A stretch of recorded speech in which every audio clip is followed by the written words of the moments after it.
Hello there and welcome to the EUobserver chat show. Let's talk about EU. Joining me here today to discuss Greece and the eurozone is Janis Emmanouilidis from the European Policy Centre, the Greek-German economist. And we also have Yiorgos Vassalos. He's a Greek expat living and working here in Brussels, and today he's representing the Greek solidarity movement here in Brussels. So as all of you know, at this stage Greece is still waiting on their second bailout, the 130 billion euros. According to the Greek authorities, the Greeks have done a superhuman effort, but according to the Troika and Brussels, this is just not good enough. We're going to get some opinion here today from our two guests. We're going to start with Yiorgos, because while all this toing and froing between Athens and Brussels is going on, you and your movement don't even want this bailout. You don't think it's the way to go. Tell us why, and what is your solution? Yeah, because we think the conditions of this, first of all, this bailout, the money doesn't go to Greek citizens. The money goes straight to the banks. All the 130 billion will go to the banks, either as new bonds, long-term bonds, either as cash. The problems that this money is going to cover, the banks have a serious responsibility in creating those problems. The second reason is that the austerity measures that are imposed to the Greek people are really a recipe of social destruction. We're talking about the revenues of the Greek people have been reduced by about 50%, and we're now talking about the dissolution of collective agreements, collective labor agreements. So we're talking about bringing the majority of working people close to 500 euro salary in a country where the prices are similar to the ones of one Western European country.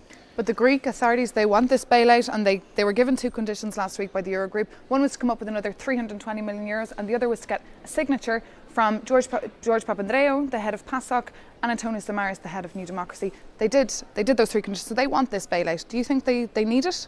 I think that they need it, because what is the alternative? And there are not any alternatives which are viable. On the other hand, what needs to be done definitely is cutting down expenditure, because there still is a deficit.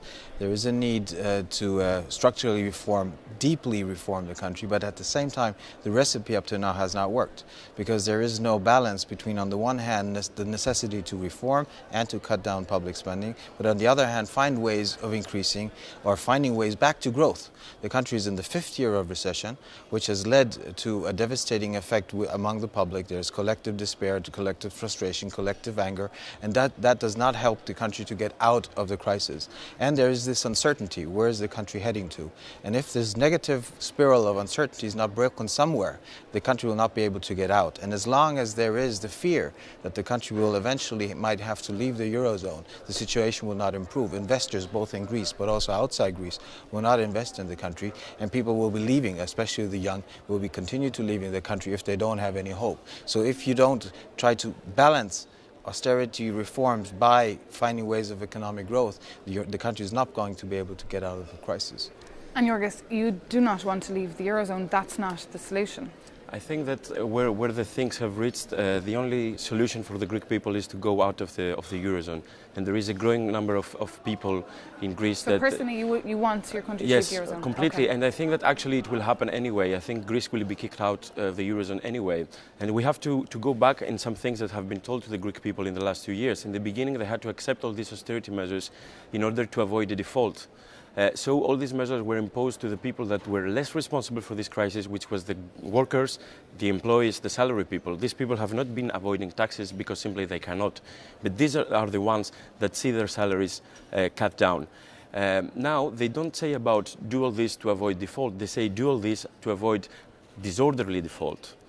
And what do they mean disorderly default? Do they worry about disorderly default because they are concerned about the fate of the Greek people? I don't think so. They are concerned about the domino effect in the financial markets and about the fact that some big financial institutions in Europe, as it happened with Lehman Brothers in the United States, can collapse. And there is this disagreement between hedge funds and banks within the International Swaps and Derivatives Association about who is going to lose and who is going to gain from this whole deal. But the Greek people has nothing to do with all this. And as long as this trade continues, new measures will be imposed to him and the situation will become worse. So the only solution for the Greek people right now is to refuse to pay this debt, to say this is not our debt, this is the debt of Greek elites and the debt of Mr. Papadimos that organized, that participated in the organization of the so-called swap that everybody got angry about, and then rebuilt its economy in new bases, in the interests of the citizens, and in a basis of public ownership of services. Privatization should be called off, and a new economy that guarantees the standards of living of the majority of people should be built in Greece. From an economist point of view, what do you think of what Yiorgos is saying there about the people? I agree about what he says about the people and the effects on the people, and it has strongly affected those who were already before the crisis in a difficult situation, and even more now with the crisis. So it has even reached the middle class. So the distribution of the weight is not equal. It is more from the middle class and downwards. But on the other hand, I do not see where the advantage would be of leaving the eurozone.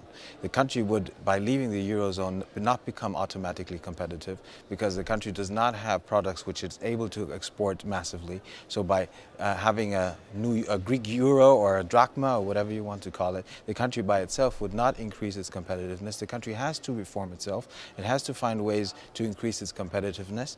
And that does not only go through austerity and through cutting down costs, it also goes through educational reform, to pension reform, to administrative reform. The country has to undergo all that, and I think within the eurozone the perspectives of that happening are better. Plus there is the dimension, the European dimension. What would happen if one country like Greece would be obliged to voluntarily leave the eurozone, because nobody can kick a country out of the eurozone? That would, I think, would have effects also on other EU member states, countries of the eurozone. Why should then it stop at Greece? Why should not other countries like Portugal be affected? What effects would that have on others? So there's also a systemic question, and it's not an issue of solidarity. So it's an issue of self-interest, or enlightened self-interest, as Mario Monti says, to help each other, to assist each other, and that is something which we have not seen up till now in a sufficient way. And about these bailouts, some people think that they don't work. I've heard some economists say that Greece could need a bailout till 2020.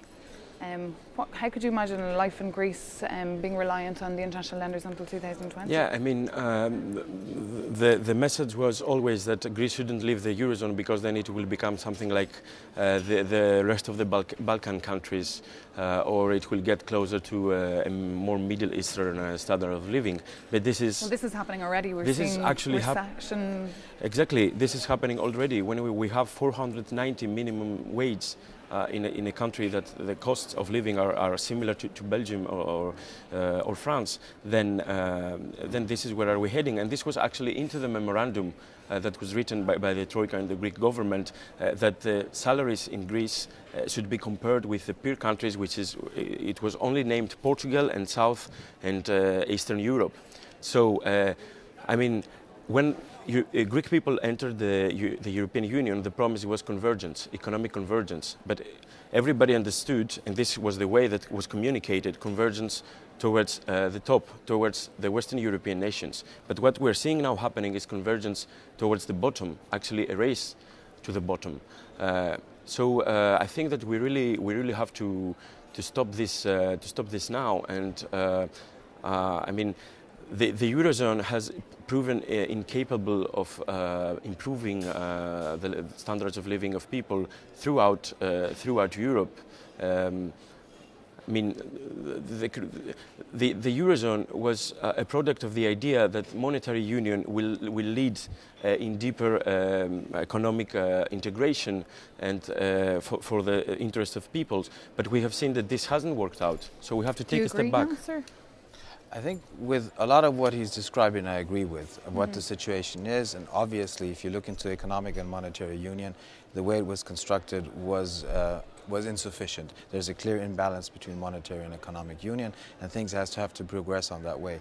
Where we have a disagreement is on what the recipe is in order to get out of the crisis. I do not believe that an exit from the eurozone for Greece would be the way out. At the same time, I do not believe that the recipe up to now has worked. So you need to change something related to the recipe, and you need to find a better balance between austerity reform and growth-enhancing measures on the other side. And that is something where Greece will need further assistance, and that is in the interest of both Greece and the others, by the way. And what does it feel like being Greek at the moment? I mean, because we're hearing so many sides of the argument. Some people are empathising with the Greeks, showing solidarity, like the people we've seen protesting with Yiorgos in the last few days. And other people are saying, because of overspending and corruption, the Greeks have gathered up a debt to GDP ratio of 160%, and they need to get that down if they want to stay in the eurozone. So how does it feel being Greek? Well, I feel very ashamed, so to say, by the elites of my country, the politicians that have been running the country in the last 20 years, the corporate leaders that have been running the Greek economy. But on the other hand, I feel really proud about the intensity and the decisiveness of the Greek people to fight back these unfair measures. And I think it's an inspiration for the people all over Europe, and the other peoples in Europe should follow this path. It was very encouraging to see also the Portuguese on Sunday. They were in hundreds of thousands in the streets, and in Sunday in Greece, hundreds of thousands. I think these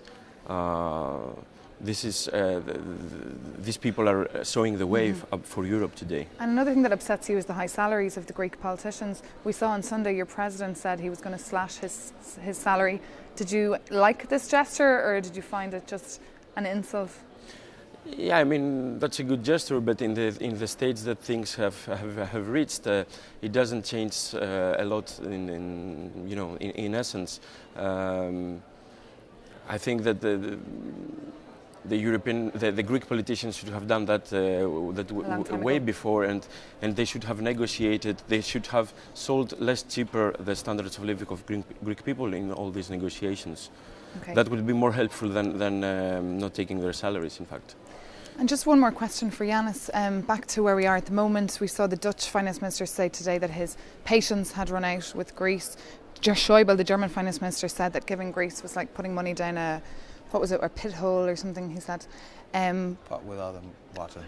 A bottomless pit, that was it. Next Monday we have a Eurogroup here in Brussels. The Eurozone has said that they would consider this second bailout then. But then we're hearing other rumours that maybe we have to wait till the elections till Greece gets that second bailout. What do you think is going to happen? I think in the end there will be an agreement. Whether the agreement will be totally reached on Monday or whether it will be split into different things, and people are indicating that they want to await Greek elections. But in the end, I think in this phase of the crisis there will be a new Greek deal. And the question is, what will happen afterwards? What will happen both in the country itself and in the eurozone? Will there be political stability after election? That is a big question. In the end, will there even be elections? Because even that is not 100% sure. Although there is a lot of pressure, especially from people who feel that they want to show that as a sovereign, they want to show that they are also able to give their vote and to vote on how the political system has been operating. But there's also the question how all this will affect the eurozone in total and whether the situation will improve. There are signs that we're moving from a hot crisis into a phase of a cold crisis. So I'm not saying that the crisis will be over, but we're moving into a new phase of the crisis. And the question will be how the response will be to this new phase. Will there be some kind of collective fatigue after years of crisis where there will be no eagerness to get away with the construction deficits of the European Union and to further integrate with respect to developing an economic union?